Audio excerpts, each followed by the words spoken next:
Hello, good evening, ladies. Good evening, good evening. How are we today?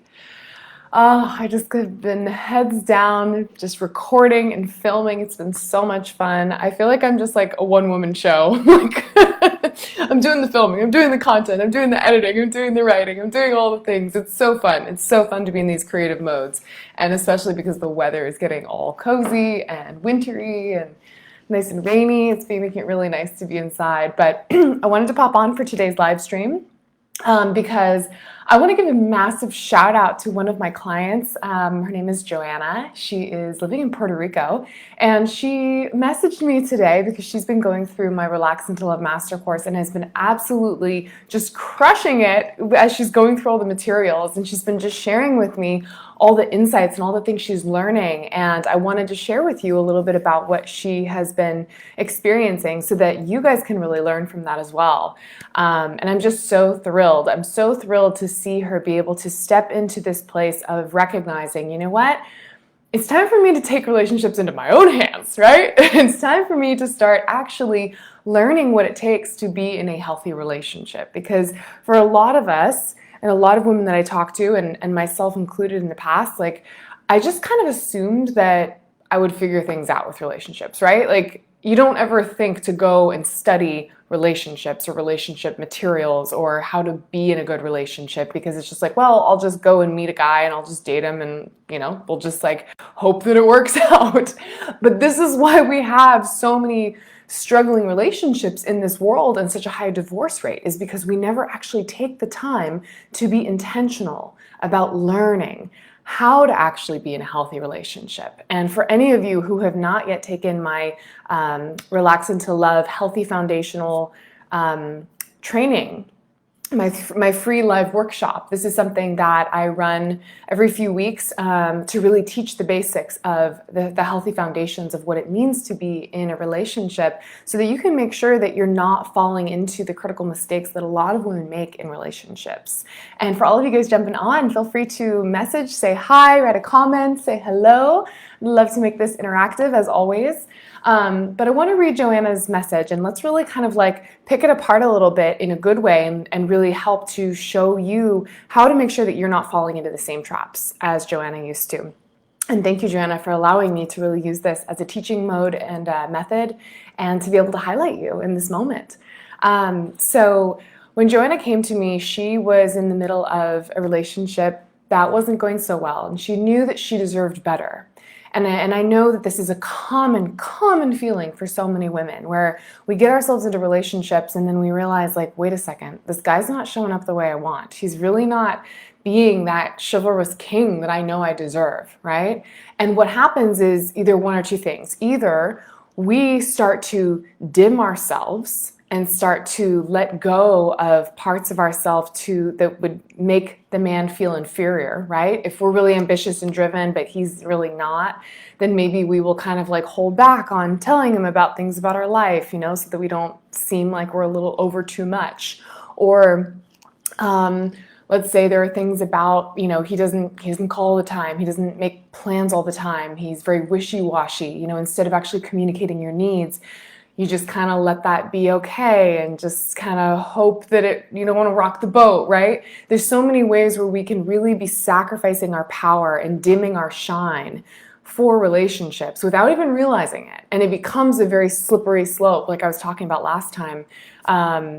And then next thing we know, we're like, wait a second, this is not the relationship that I desired. And this has now become a toxic relationship because I never actually stood up for my needs and my boundaries and communicated in a healthy way. So Joanna was recognizing, she's like, this is not working. This is not good. She reached out. I said, I have just what you need. And she enrolled in the Relax into Love Master course, and she's been going through the materials.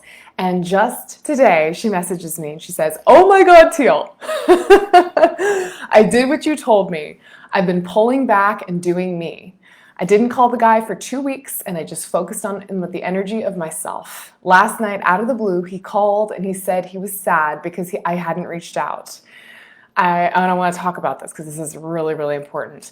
I was sad. I said I was busy and we talked for a few minutes. Then he texted for a while. He even mentioned that he saw me wearing something the other day and he thought it was cute. I will continue doing that, letting him come to my essence, because if it's for me, it will be. And if it's not, he will continue on his path, just like you said. I will not try to go out of my way to make him like me, because whoever is for me will do so regardless of what I do. Yes, yes, yes, Joanna, yes. It thrills me to no end to see my ladies just really internalizing these messages. And this is so incredibly important.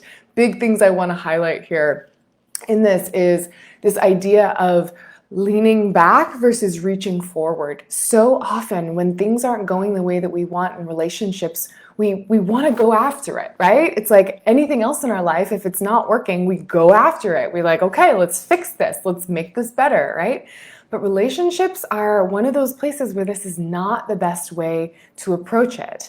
And the more leaning forward energy you have, the more you try to put focus on fixing things, the more you suffocate the relationship. And this is so incredibly important. And the more that you pull back into your energy and actually just focus on you and making yourself feel good, men will notice. They will notice that energy shift, and they will actually come forward if they are the right man. And this is exactly what Joanna is seeing. And I just love it when women are like, they take a little soundbite and then they see it actually happen in their life, and it just cements it in like, okay, this is it. This is the truth. And it really, really is. I also love that she was saying, he was sad because I hadn't reached out. Now, this is also a really, really beautiful thing, because we do not need to be the ones always initiating conversations, initiating texts, initiating calls, initiating dates and plans. Like, this really is, the opportunity for the man to pursue us. And if that's not happening, it can be really easy to fall into it and be like, well, he's not reaching out, so I'll reach out, right? And it's the modern day world. That's the trick, right? Watch that. It's the trick. Women are equal. Or it's the modern day world. Women are equal. We can do whatever men can do. I can call him. It's also a tricky spot there, because we still want to encourage men to be able to reach forward.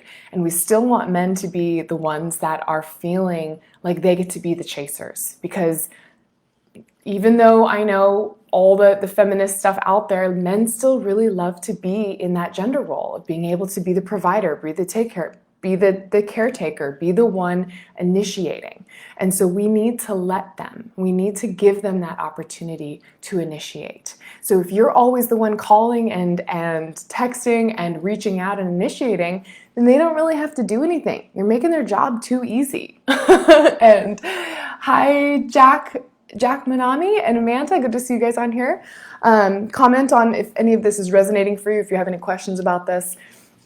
But this is really, really beautiful, because what she's saying here in this is, she said, I did what you said, I didn't reach out, I leaned back, and he was sad because I didn't reach out. And that is beautiful, right? Amanda says, yeah, it makes men lazy. Yeah, we don't want men to be lazy. We want men to be the initiators. And he may have been feeling sad, but that's a good thing, because that means he misses you. And we want men to crave us. We want men to miss us. We want men to want to feel this energy wanting to come forward for us, right? And it makes them be in their feminine energy. Yes, if we keep doing all the work, we are basically shifting the roles of the relationships, exactly like Amanda's saying, where he becomes the woman in the relationship and you become the man in the relationship. And next thing you're like, why am I dragging this relationship down the timeline, right? Like, I don't want to be the one dragging it down the timeline. I want to be the one kicked up with my feet on the dashboard, sitting in the passenger seat being like, I'd love to go over there. We should go over there, right? That's really the beauty of feminine energy. And feminine energy is something that I love diving into and teaching with women. And this is really one of the core components of this Relax Into Love Master Course. And this is what she's noticing, is the magic of this shift, where she used to be very much in that leaning forward masculine energy. Now she's shifting into this feminine essence, and he misses her. Yes. And then the last part that I just have to highlight as well, because this is the mindset shift, right? I could tell you all day long, well, text this and say this and don't do that and don't reach out and all the rule book, textbook things of how to be in your feminine energy. But at the end of the day, it's a mindset shift. And the mindset shift, I just see it happen so quickly here with Joanna. I mean, she just signed up for this, like, I think a few weeks ago. And she says, I will continue doing what I need to do and let him come into my essence. Yes, because if it's for me, it will be. And if not, it will continue. He will continue on his path, just like you said. Yes, I will not go out of my way to make him like me. This is a big one, because whoever is for me will do any. What did she say? Because whoever is for me will do regardless of what I do. Basically, yeah, whoever's meant for me they're gonna make it happen. And this is so true. And I see it over and over and over again. When we start to stand in our power and we start to own that presence and own our worth of, you know what? Yeah, I'm done chasing.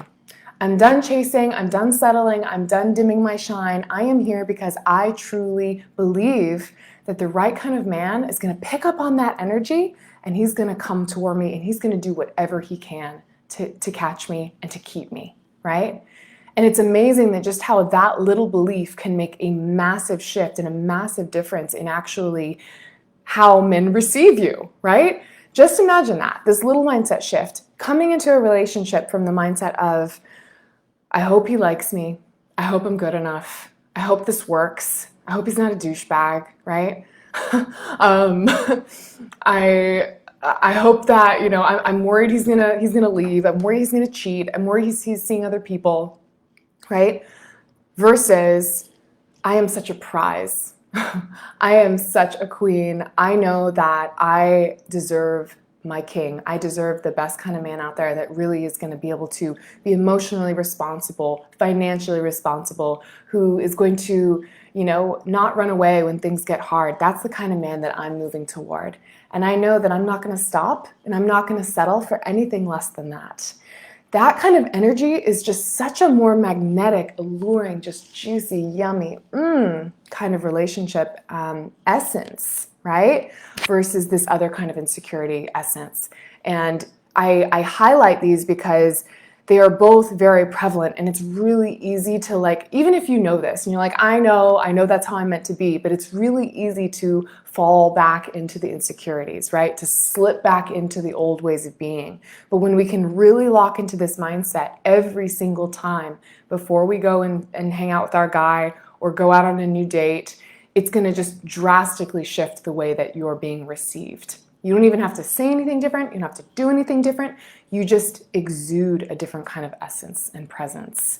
And like I said, this is like the basis of all my work, is what I call relationship energetics. And it's so incredibly powerful. The underlying subconscious kind of energies that we're putting out there that can either be very attractive to men or can be very repelling to men. So, Joanna, I am so thrilled for you. Thank you so much for sharing this with me. I am happy to be able to highlight all of your success, and I hope that this relationship continues to develop and unfold in a really beautiful way. I already know it's going to, because your head's in the right space and your heart's leading, and that's the most important part. And hi, ladies, all of you guys joining on. Let me know, what's been the biggest takeaway? What's been the biggest thing that you have really resonated with from this conversation? I would love to hear that. Because this is where the rubber hits the road. Yep. Amanda says, what do you think about when going on a date? Should you eat the men, lead the conversation? So should you do not eat the men, please. We're not going to go there. Should you let the men lead the conversation? Yeah, that's a great question, Amanda. So letting men lead the conversation, I think this goes both ways, right? It's really about staying in that place of joy and openness, right? Because you don't want to just be sitting there and being like, well, you gotta lead the conversation, you gotta lead the date, you've gotta pay for the date, I'm just gonna sit here, right? Like, this is about being enjoyable company, obviously, and holding a beautiful conversation. But yeah, if a man is not actively, you guys are in that flow and in that jive, you know when you're jiving and you're flowing. But if he's not flowing with you and he's not jiving, don't feel like you need to actually lean forward and keep the conversation going. It's completely okay if things are getting awkward and weird for you to just sit there, just be like, Okay. Just let it be weird. Let it be awkward, right? The most important thing here is that we do not need to be chasers, ladies. We do not need to be chasers. We can really, our job is to be in our essence of being, okay? And I talk about, this idea of being a goddess. And when I think about a goddess, I think of a woman that just carries herself with poise, with composure, with grace, with ease, right? She's not caught up in her head, worried and stressed and anxious and overthinking. She's not thinking about the past. She's not thinking about the future. She's not trying to push men to do anything. She's just there. She's just there, welcoming and enjoying and being heart-centered and heart-focused and really open, right? To just sharing how she feels and noticing and just observing and just soaking up everything, right? Enjoying how the wine tastes and being able to share that. This wine just feels so velvety on my tongue right now, right? Or sitting in a chair and being like, ooh, gosh, this chair just feels so comfortable to be able to relax into this chair. That kind of essence is a very, very inviting essence, and it's a very different kind of essence than the typical, like, hi, how you doing? Nice to meet you. I'm Teal. Yeah, I run this company. Blah, blah, blah, blah. It's a very, very different kind of essence. And it feels really uncomfortable. It feels really uncomfortable for a long time until you start to get comfortable and used to it and start practicing it. So if this is something you'd like more support with, feel free to reach out to me. We can chat more. I can give you all my tools and all my tips and goodies and really helping you to click into this mindset and this essence, just like Joanna has. It's really powerful. Amanda says, yes, I find some men don't know how to pick up the convo, and then I feel like I have to pick up the conversation. Yeah, you don't. And you don't have to stay with men if you're not jiving with them, right? If it's 5-10 minutes and you guys went out for a date and he's just not cutting it, like, you can excuse yourself and say goodbye. That's completely okay. You do not need to waste your time, and you do not need to waste an entire evening with someone that you're just obviously not jiving with. And I think that's something that we don't give ourselves enough credit with as women, is really just trusting that intuitive nudge when it's just like, yeah, this just really doesn't feel right, right? Like, you know when it feels right and when it doesn't feel right. And that's something I'm just so passionate about. It's just making sure that we as women we're not getting ourselves into precarious situations or, shoving down those intuitive nudges because we think we need to logic it out with our mind. If it doesn't feel right, just excuse yourself and leave. And that's completely, completely okay. And the more you do that, the more you are setting new energetic minimums of what it is that you do want, right? If you allow someone to just kind of take over the conversation, then really you're just kind of saying out there to the universe, like, yeah, I'm okay with this. I'll put up with this. I'll just kind of settle for this, right? But if it's like, no, this is not fitting. This is not working for me. You cut it off at the source. You cut it off with grace, with love, with compassion, of course. You were just setting that indicator. Like, this is the new boundary, right? This is the new minimum. I don't go there. I don't go there anymore. I'll tell you a little story. I had this old man reach out to me, and he wanted to connect. And at first I was going to go and have a full lunch with him. I just met him through a community group that I was part of. And part of me was like, well, I'm a loving being, and I want to, just give love to everyone. I want to give attention to everyone. And then I was like, you know what, wait, why am I going to go spend my lunchtime with this old man? What am I trying to gain from this? What is he trying to gain from this? This is probably not a good thing, right? So I politely declined the lunch, even though we had already planned the lunch. And I was like, you know what, I'll just meet with him on Zoom for 15, 20 minutes. And I found myself on Zoom, within the first 5 minutes gut check, I was like, God, this was not the right idea. This was not the right idea. I was just getting kind of creeper vibes and just weirdness. But I too had to really figure out what is that balance between just being rude and just cutting him off within the first 5 minutes and actually just letting him drag out his long story of his life and just basically waste my time. So I feel you, Amanda. It can be really tough to know how do we actually gracefully decline and gracefully set those boundaries. But it's first about recognizing and feeling it within yourself. Is this really something that I'm enjoying or not enjoying? And if I'm not enjoying, why am I not enjoying it, right? Is it triggering something? Is it making me feel a red flag in some way? Or is it just really he's just not exciting me? And if that's the case, that's where it's really up to your discretion to figure out how long you want to stay with him in that regard. But always honor yourself. Always honor yourself, and always pull back if you're not feeling it. Pull back, pull back, pull back. Anyways, amazing conversation, ladies. Like I said, feel free to comment what really resonated, what really hit home for you. I hope you guys are having a great evening tonight. And I will be back on tomorrow for our next live. Yes, you're welcome, Amanda. And as always, like I said, stay tuned. I've got some really exciting, juicy updates coming, so I will keep you posted starting next week. Talk soon, lovelies. Mwah.